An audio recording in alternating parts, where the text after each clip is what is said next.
Bismillahirrahmanirrahim. Assalamualaikum warahmatullahi wabarakatuh. Alhamdulillah wassalatu wassalamu ala Rasulillah wa ala alihi wa sahbihi wa man wala wa tabi'a hudah. Allahumma akhrijna min dhulumatil wahab wa akrimna bi nuril fahm waftah alaina bi ma'rifatil ilm wa sahhil akhlaqana bil hilm. Waj'alna mimman yastami'una al-qawl fayattabi'una ahsana. Subhanaka la ilma lana illa ma 'allamtana innaka antal alimul hakim. Wala haula wala quwata illa billahil aliyyil azim. Allahumma 'allimna ma yanfa'una wa zidna ilma wa ba'd. Kita akan lanjutkan pembacaan kitab Maqasidul Falasifah yang ditulis oleh Imam Abu Hamid Al-Ghazali rahimahullah. Di pertemuan yang lalu kita sempat menyinggung 3 macam atau 3 model pengambilan dalil atau perumusan argumentasi ya. Perumusan argumentasi. Pertama ada yang disebut dengan qiyas atau silogisme. Itu juga yang sering dikenal dengan istilah metode deduktif. Metode deduktif itu artinya perpindahan dari umum ke khusus. Dari umum ke khusus. Ada juga yang disebut dengan istiqra atau induksi. Itu juga yang sering dikenal dengan metode induktif ya. Kalau yang tadi itu dari umum ke khusus, ini kebalikannya dari khusus ke umum. Contohnya seperti yang sudah kita kemukakan sebelumnya ya. Yang ketiga ada yang namanya tamtsil. Tamtsil itu seperti halnya qiyas dalam bahasa usul fikih atau analogi. Analogi itu artinya Anda mengambil sampel dari sesuatu yang bersifat partikular. Misalnya Anda mengambil contoh misalnya ganja ya, ganja. Kemudian Anda ambil sampel lain gitu ya, yang juga sama bersifat partikular, contohnya seperti khamr. Nah, kemudian Anda hukumi keduanya itu dengan penghukuman yang sama karena ada sebab yang merekatkan keduanya. Oh, ganja itu haram. Khamr juga haram. Dengan alasan apa? Karena sama-sama memabukkan. Misalnya gitu ya. Itu kan perpindahan dari khusus ke khusus. Jadi kalau qiyas atau silogisme itu perpindahan dari umum ke khusus, itu deduktif.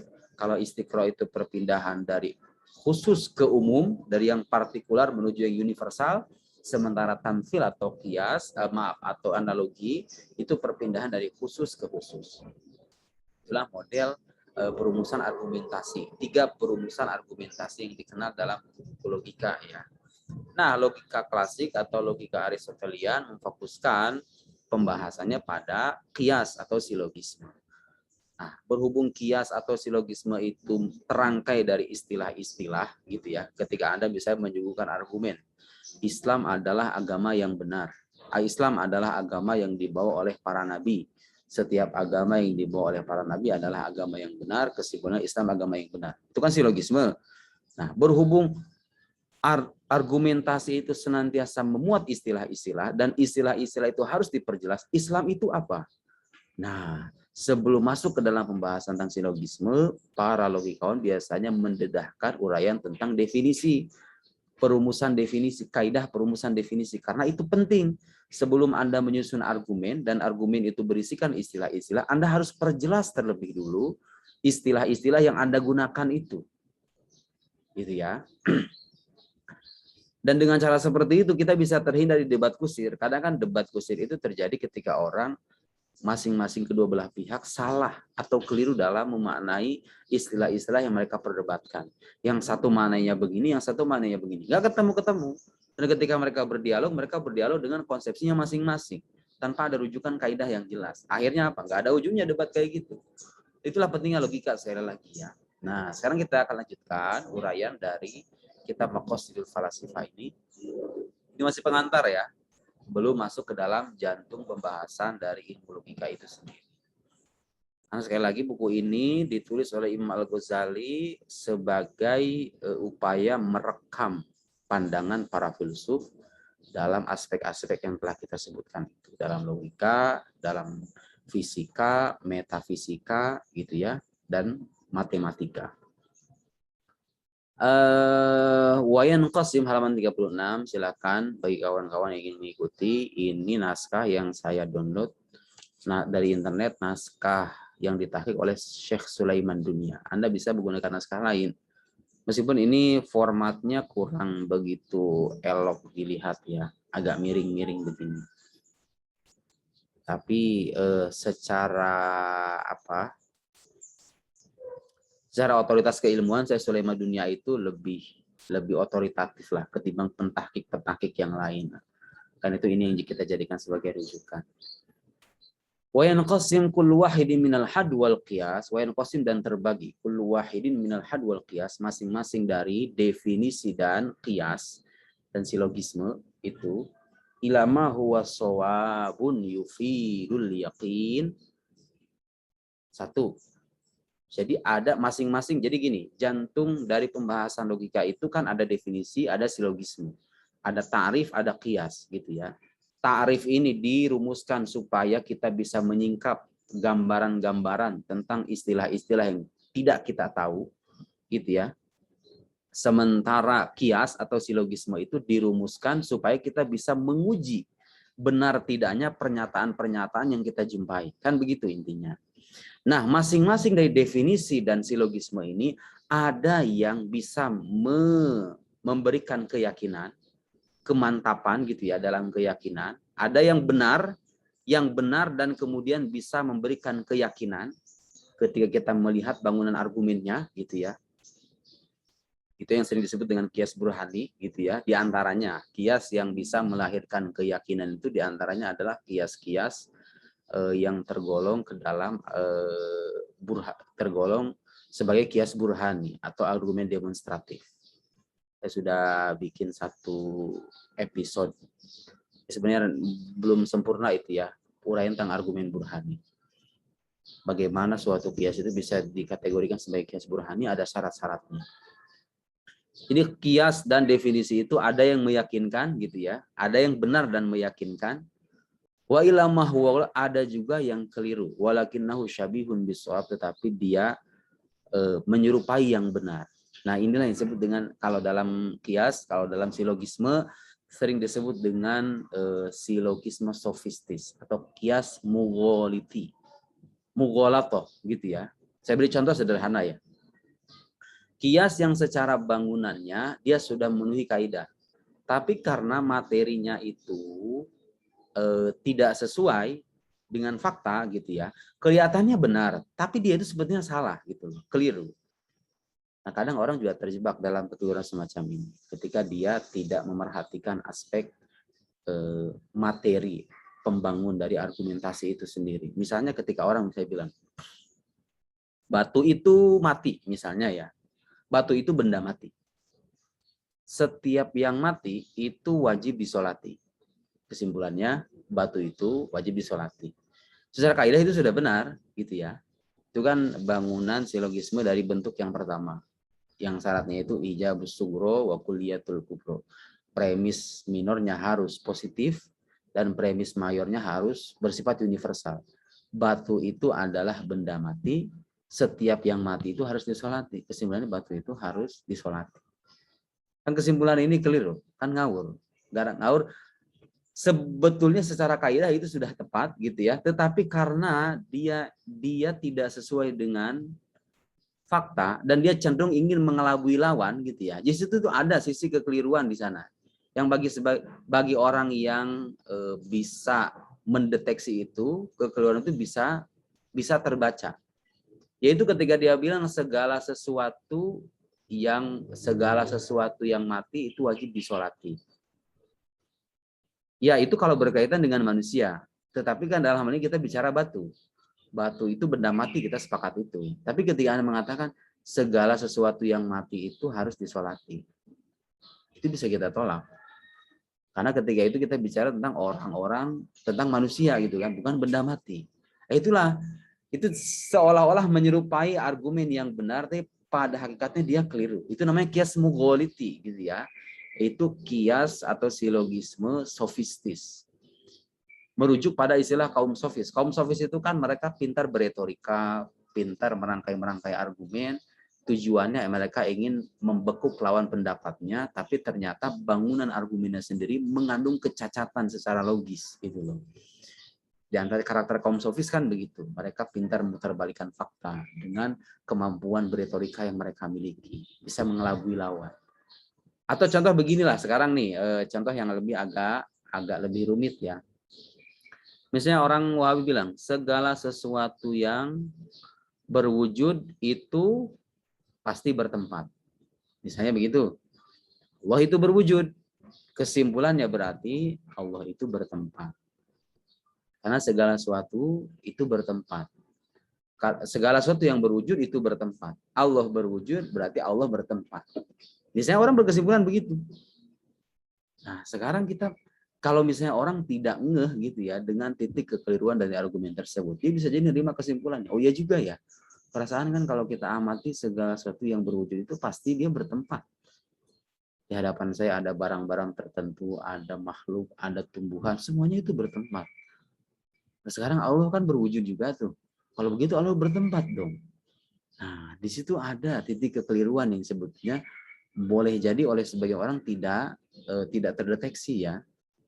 Apa di mana itu namanya kias mughaliti. Dia ingin mengelabui lawan. Dia menampilkan argumennya seolah-olah sesuai dengan kaidah yang logis gitu kan. Padahal isinya itu justru menyesatkan. Nah, di mana titik kekeliruan bahwa Allah berwujud kita sepakat. Allah maujud, Allah adalah sesuatu yang berwujud kita sepakat. Tapi ketika Anda mengatakan segala sesuatu yang berwujud itu bertempat, kita bisa menolak itu. Kenapa demikian? Karena keberwujudan sesuatu itu tidak melahirkan konsekuensi kebertempatannya. Artinya begini, tidak berarti menurut akal sehat kalau ada sesuatu yang berwujud otomatis dia bertempat. Di mana sisi keterkaitan antara keberwujudan dengan kebertempatan? Tidak ada. Sesuatu yang keberwujudan sesuatu itu tidak meniscayakan kebertempatannya. Kita sepakat kalau maujud atau sesuatu yang berwujud yang dimaksud adalah makhluk. Oke? Jadi premis yang mengatakan setiap sesuatu yang berwujud itu butuh kepada tempat, bisa kita sepakati kalau kita bicara dalam konteks makhluk. Tapi manakala Anda berbicara tentang sang kholik dan dia diharuskan berbeda dengan makhluknya, maka pandangan itu bisa kita tolak. Tuhan itu kalau dikatakan bertempat, berarti dia butuh kepada tempat dong. Kalau misalnya sekarang orang-orang Wahabi berkeyakinan Tuhan itu ada di langit. Tuhan itu bertempat duduk di atas arsy. Kan pertanyaan kita sederhana saja. Arsy itu makhluk atau bukan? Mereka akan menjawab, ya itu makhluk. Makhluk itu ada dari ketiadaan. Karena kalau dia dikatakan tidak ada dari ketiadaan, berarti dia sesuatu yang qadim. Itu bertentangan dengan akidah yang paling mendasar dalam agama kita, bahwa yang qadim itu hanyalah Allah. Nah, kalau Anda sepakat bahwa makhluk, kalau arsy dan langit itu makhluk, dan makhluk itu ada dari ketiadaan, dan Anda meyakini bahwa Tuhan itu bertempat dalam diri makhluk, dalam hal ini arsy dan langit, pertanyaan kita adalah, sebelum adanya arsy dan langit, Tuhan ada di mana? Tuhan ada di mana? Gitu kan? Dan ketika Anda mengatakan Tuhan itu tadinya tidak ada di arsy dan di langit, kemudian dia bertempat di arsy dan di langit, di arsy atau di langit, berarti kalau begitu Tuhan itu berpindah tuh. Tuhan tuh tadinya mengalami suatu keadaan, kemudian dia mengalami keadaan yang lain. Keadaan yang lain ini, yang dia bertempat di atas arsy ini, ada sesuatu yang baru. Yang tadinya tidak ada, kemudian ada. Berarti kalau Tuhan dikatakan bertempat di langit atau di arsy, itu berkonsekuensi pada kebaruan Tuhan itu, dan itu mustahil. Karena Allah Subhanahu wa Ta'ala ada zat yang qadim. Dia tidak butuh kepada makhluk, justru kepadanya lah butuh seluruh makhluk. Gitu kan? Nah, tapi bagi orang-orang yang tidak ngeh gitu ya, dia bisa, oh ya juga ya, segala sesuatu yang wujud bertempat. Ya kalau kita bicara makhluk. Tapi tidak kalau kita bicara tentang sang kholik. Berarti karena premisnya kita tolak, kesimpulannya pun bisa tertolak. Kesimpulan yang mengatakan Allah itu butuh kepada tempat dengan alasan bahwa dia berwujud dan sesuatu yang berwujud itu bertempat, itu keliru. Kenapa? Karena dia meniscayakan keterkaitan antara keberwujudan dengan kebertempatan. Padahal kenyataannya tidak. Gitu ya. Nah, ini hanya sebagai contoh apa yang disebut dengan qiyas mughaliti atau silogisme sofistis itu, dia bangunan argumennya seolah-olah benar gitu, mematuhi kaidah, tapi materi yang merangkainya itu seolah-olah apa ya? Bukan seolah-olah, itu tidak sesuai dengan kenyataan. Itu keliru secara logis dan itu menyesatkan gitu. Kayak dulu misalnya ada kejadian di mana peristiwa pembakaran kalimat tauhid ya, dulu misalnya. Ada kelompok tertentu yang waktu itu menyebarkan ide, Anda tahu sendiri lah ya, sering membawa bendera-bendera tauhid gitu, kemudian bendera itu dibakar, lalu muncullah statement di media massa itu, oh kelompok ini membakar kalimat tauhid dan dia menistakan ajaran Islam. Ya, Anda harus bedakan antara membakar bendera yang berisikan kalimat tauhid dengan membakar kalimat tauhid itu sendiri. Jadi membakar kalimat tauhid dengan menistakan kalimat itu dengan orang yang membakar satu benda tertentu yang memuat kalimat itu. Itu kan sesuatu yang berbeda. Kalau orang menghinakan kalimat tauhid gitu ya, bermaksud untuk menghinakan kalimat tauhid, kandungan kalimat tauhid, ya dengan cara membakar misalnya benda-benda tertentu yang berisikan kalimat tersebut, kita sepakati itu artinya dia menghinakan ajaran Islam. Tapi ketika orang membakar benda yang berisikan kalimat tauhid dan dia tidak bermaksud untuk menghinakan kalimat itu, gitu ya, tetapi dia punya tujuan-tujuan yang lain, misalnya ketika itu ya kelompok yang bersangkutan memang menjadikan itu sebagai tameng saja, tameng untuk menutupi gerakan-gerakan radikalnya misalnya, gitu kan. Artinya dia punya tujuan lain, itu demi kemaslahatan, itu kan tidak termasuk menistakan ajaran Islam gitu. Itu maksud saya. Jadi karakter dari silogisme sofistis ini dia pintar, bertujuan untuk mengelabui lawan bicara gitu ya dengan bangunan argumen yang seolah-olah benar padahal dia cacat secara logis. Nah, silogisme itu ada yang tepat, ada yang cacat. Definisi juga sama, ada yang tepat, ada yang cacat. Nah, terus apa gunanya logika? Nah, inilah yang dijelaskan Imam Al-Ghazali.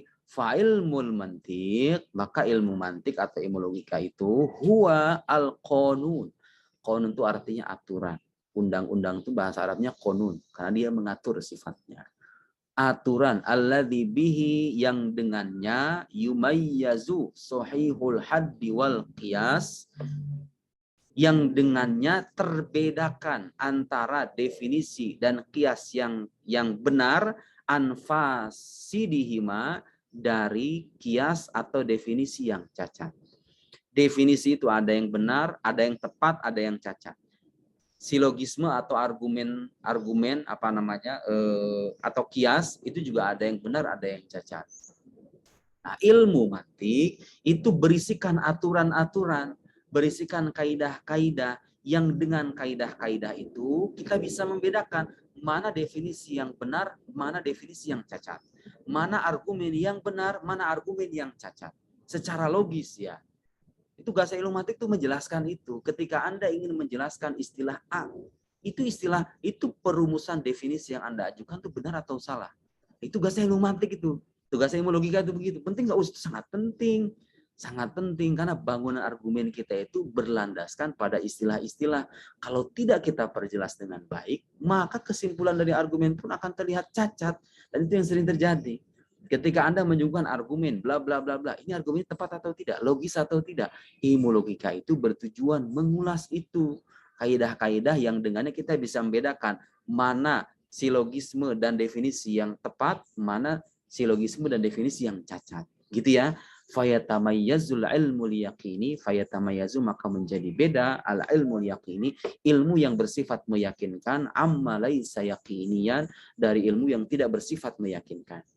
Jadi dengan adanya rumusan dan kaidah-kaidah yang dibakukan dalam buku-buku logika itu, kita bisa membedakan mana definisi yang meyakinkan, yang tepat, yang rasional, mana argumentasi yang tepat, rasional dan meyakinkan itu. Itu gunanya ilmu logika. Guna ilmu logika itu di situ. Apakah penting sekali lagi kalau Anda sadar dengan fenomena kehidupan sekarang ya, di mana orang lebih banyak bersentuhan dengan dunia digital, dengan dunia media sosial. Logika itu sangat penting. Justru dia yang menuntun kita ketika kita berjumpa dengan satu pernyataan dari orang tertentu atau dari kelompok tertentu.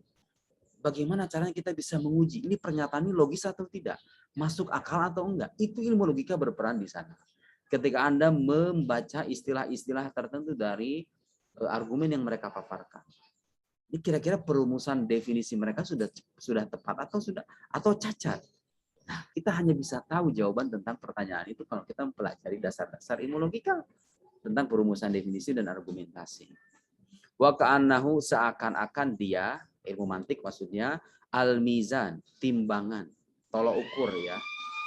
Jadi yang wal mi'yar, mi'yar juga sama artinya tuh timbangan. Lil ulumi kulliha, bagi semua ilmu. Itulah alasan kenapa mantik itu sering disebut sebagai madkhul likullil ulum, pengantar bagi semua ilmu, karena dia itu tadi, dia menjelaskan sisi-sisi mendasar dari semua ilmu. Kalau Anda sekarang menjumpai ilmu apapun ya, apalagi dalam bicara ilmu agama, Anda pasti akan menjumpai pendapat-pendapat, pernyataan-pernyataan, dan istilah-istilah. Anda buka ilmu apa saja, pasti ada istilah-istilah dan pendapat-pendapat. Pernyataan-pernyataan maksud saya. Nah, sekarang bagaimana Anda menguji istilah ini, perumusan definisinya benar atau salah? Anda buka buku sejarah, politik, geografi, ekonomi, tafsir, hadis, usul fikih, semua ilmu itu muat istilah-istilah dan pernyataan-pernyataan. Dan kita tidak bisa tahu bagaimana caranya merumuskan definisi tentang istilah ini, bagaimana caranya menguji kebenaran argumentasi ini, pernyataan ini, kalau kita tidak mempelajari kaidahnya dengan baik. Makanya mantik itu adalah timbangan bagi semua ilmu, dalam arti apa? Untuk mengukur apakah pernyataan ini benar atau salah, Anda harus tahu kaidahnya. Dan kaidah itu dipelajari dalam ilmu mantik. Untuk mengukur atau menimbang apakah definisi cepat atau sesat, Anda harus tahu kaidahnya. Dan kaidah itu yang didedahkan dalam buku ilmu mantik. Wa kullu ma lam yuzan bil mizani, dan segala sesuatu yang tidak ditimbang bil mizan, dengan timbangan, lam yatamayyazu bihi, maka tidak berbeda bihi dengannya, ar-rujhanu anin nuqsan, kekuatan dengan kelemahan. Jadi Anda tidak bisa tahu kalau Anda tidak belajar ilmu logika, Anda tidak akan tahu ini mana argumen yang kuat, mana argumen yang lemah. Itu penting kita pelajari gitu loh. Karena ya itu tadi, ketika Anda membaca buku, ketika Anda mengakses video-video yang berisikan pernyataan-pernyataan yang banyak dan berlimpah itu, Anda tidak bisa tahu mana pendapat yang kuat, mana pendapat yang lemah secara logis kalau Anda tidak mempelajari kaidah-kaidah dalam buku logika. Itu pentingnya. Walar ribhu anil khusron, juga keuntungan dan kerugian.